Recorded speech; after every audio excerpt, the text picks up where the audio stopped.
Ovo jutro na Novosadskoj televiziji, dame i gospodo, evo nas, boga mi, već je 8 sati i neki minut.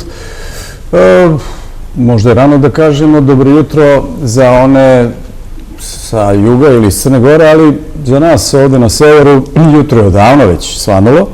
Kukurikali su petlovi, i više puta. A u studiju nam je dvoje mladih ljudi koji su napravili jednu vrlo interesantnu priču.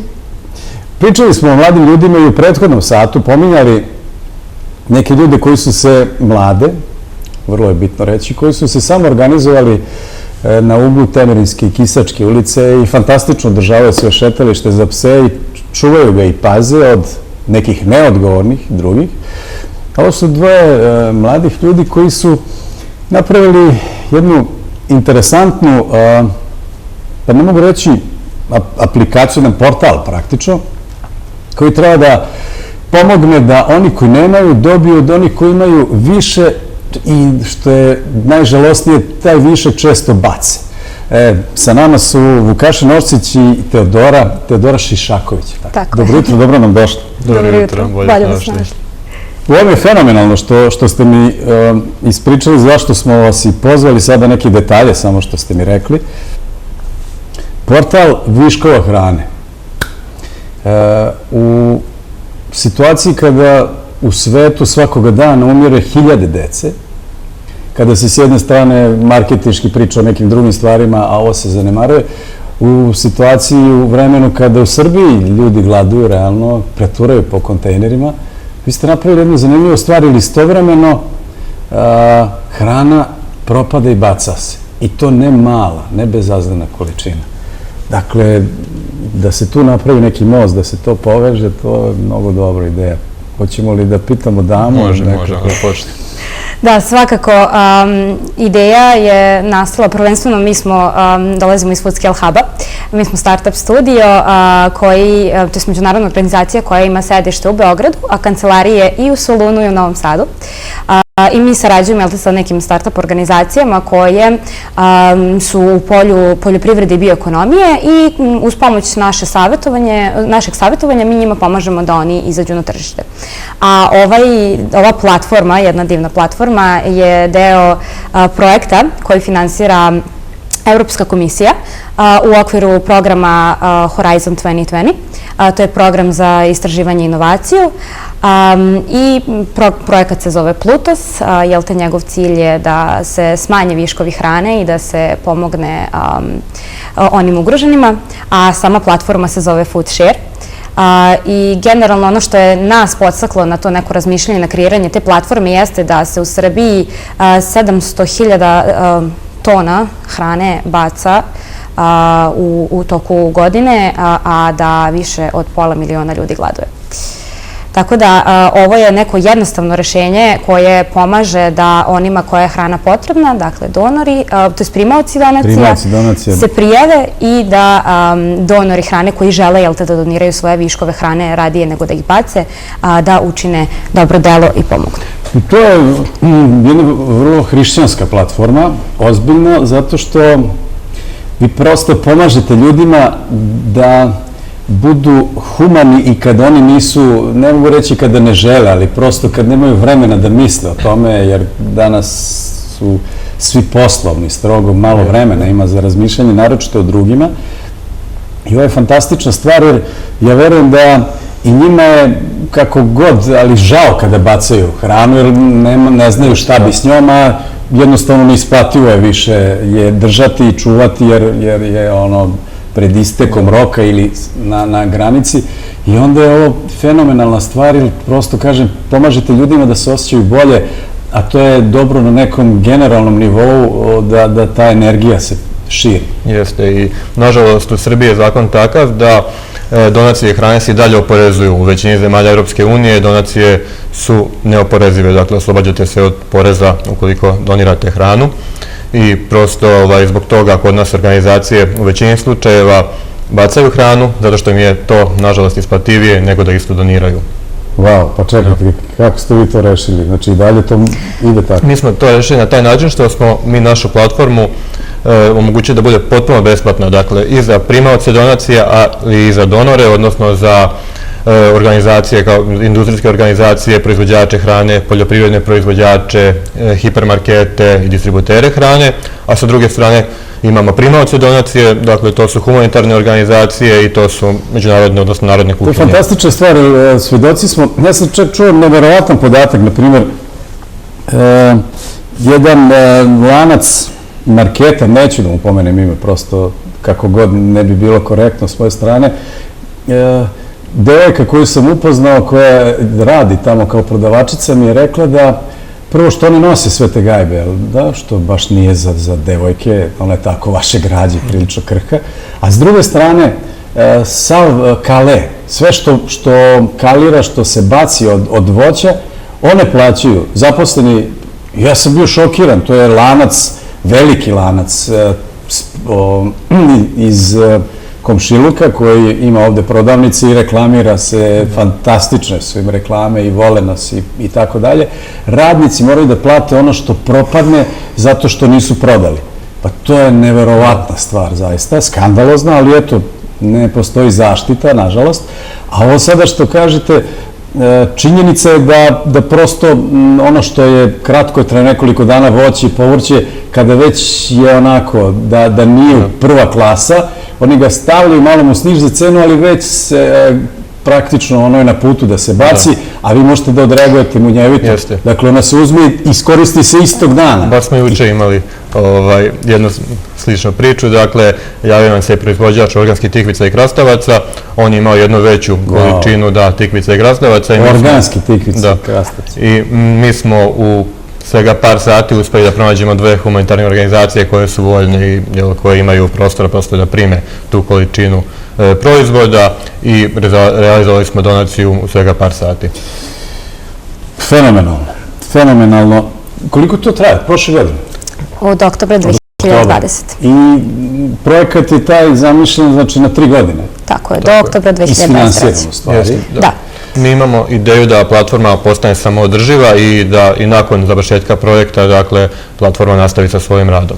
Odlično i to što znam sigurno da ne samo projekti Evropske unije, projekti teoretski, ono što bi mogli da dobijemo novac, za različite projekte ne dobijamo zato što ne apliciramo dovoljno, ali nažalost i u Novom Sadu, to sam imao priliku da razgovaram sa ljudima iz privrede, pokrajine, pa čak i grada, da se ne javi dovoljno ljudi za njihove konkurse i da novac ostane neraspodeljen. Nekada naravno ima i više prijavljenih, pa se smanjuje deo novca koji mogu, odnosno količina novca koji može pojedinačno svako dobije, ali nažalost često se dešava da u nekim segmentima jednostavno nema dovoljno prijavljenih.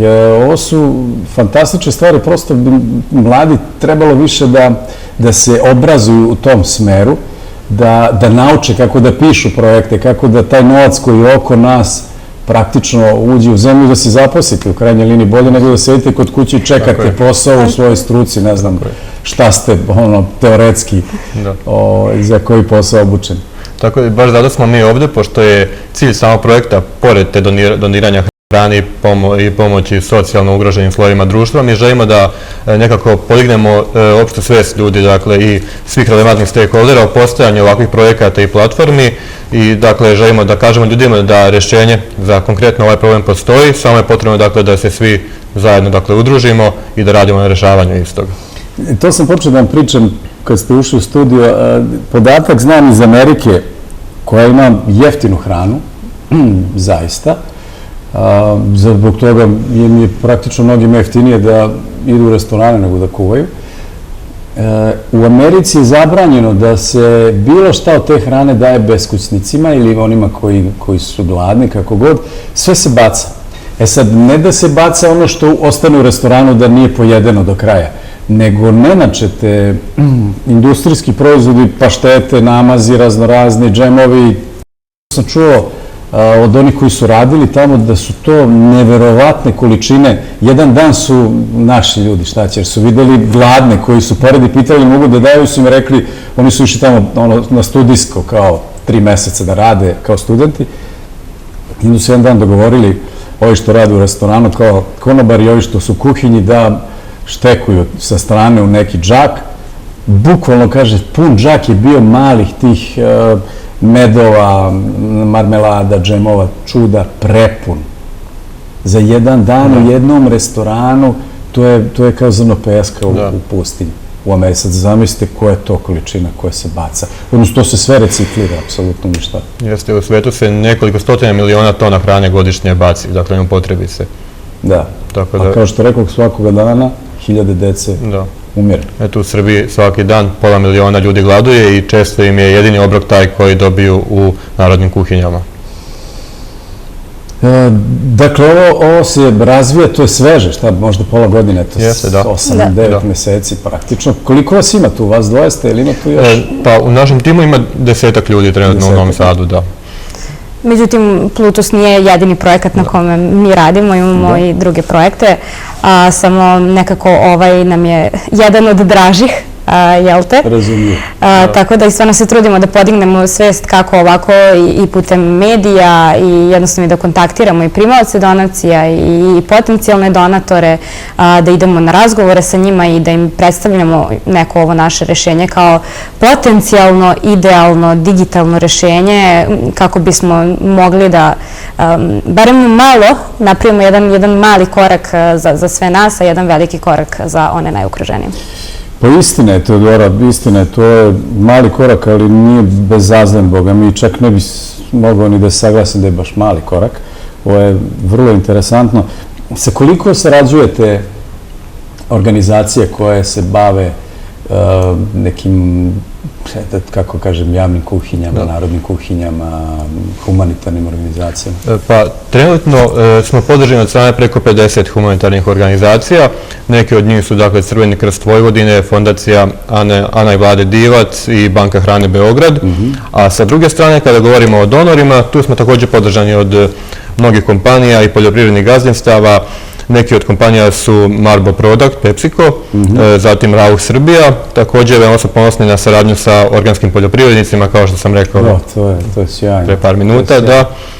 Tako da nadamo se da će broj kompanija samo da poraste i ovim putem, dakle, želim da apelujem na kompanije da nam se slobodno obrate, da nam se pridruže. Dakle, učešće u projektu je potpuno besplatno, oni nisu ograničeni količinama koje moraju da doniraju, nemaju neki vremenski okvir kada moraju doniraju. Prosto kad im se ukaže prilika, odnosno kada imaju nepriliku, bolje reći, kod sebe, a drugima je to jako dobro i ozbiljna prilika. Koje područje pokrivate? Jel ste za celu teritoriju Srbije ili samo sever, ovaj naš vojvođanski? Većina organizacija je na teritoriji Vojvodine oko Beograda, ali pokrivamo čitavu teritoriju Srbije. Bili smo sada sa Novosadskim humanitarnim centrom na sastanku, jel te, da nam postanu primaoci donacija i oni su nam rekli da će na jugu Srbije imati neku akciju, tako da će možda ukoliko bude bilo prostora, da ukoliko bude bilo nekih donacija hrane, da možda i pomognu tamo da odnesu i da se to realizuje. Lepo, zaista lepo. Ekipa, pretpostavljam da je tako mlađena koji vi. Tako je. Sjajno. Po šta vam kažem, baš ste nam ulepšali ovo jutro ovom lepom pričom i vašom brigom.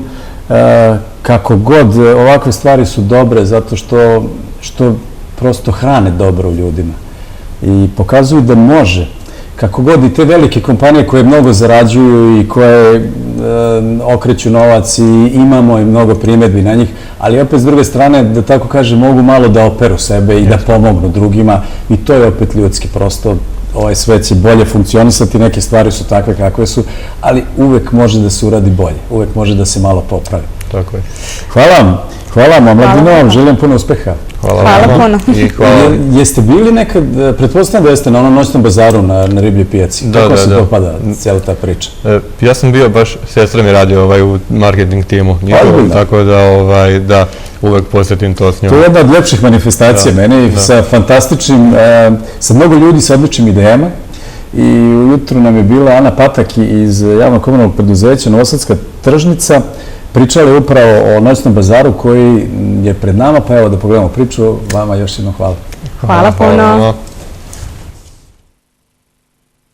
Sa najdužom tradicijom u gradu, riblja pijaca je od mesta koje je sredinom 19. veka služilo isključivo za snabdevanje građana svežom ribom.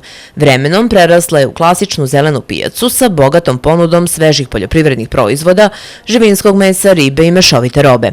Godinama unazad pod sloganom "Dobro za privredu, dobro za nas" otvorena je i organska ulica na ribljoj pijaci, gde kupci redovno mogu da pazare namirnice organskog porekla. Na ribljoj pijaci postoji ta organska ulica još od oktobra 2015. godine, od kako je pijaca rekonstruisana i zaista tu dolaze organski proizvođači, odnosno proizvođači organske hrane koji su u procesu sertifikacije i sa sertifikatom. Tržnica je njima izašla u susret i dala im nešto niže cene tezgi, svesni zapravo troškova koje preduzimaju dok dođu do tog organski potvrđenog proizvoda. Dolaze vikendom, imaju svoje manifestacije i oni su isto prepoznati, imaju svoje kupce i desi se, na primjer, da dođe jedan od proizvođača sa 7 kg jagoda sa cele njive i samo to proda. Ali to je to. 4. godinu za redom na ovoj najstarijoj pijaci organizuje se svakidašnja manifestacija Noćni bazar. Navikli smo na pijacu, prepodnevnim časovima, vikendom, snabdevanje pred nedeljni ručak i slično. Ovo je zaista nešto što je pod svetlima tih lampiona uz adekvatan muzički i zabavni program.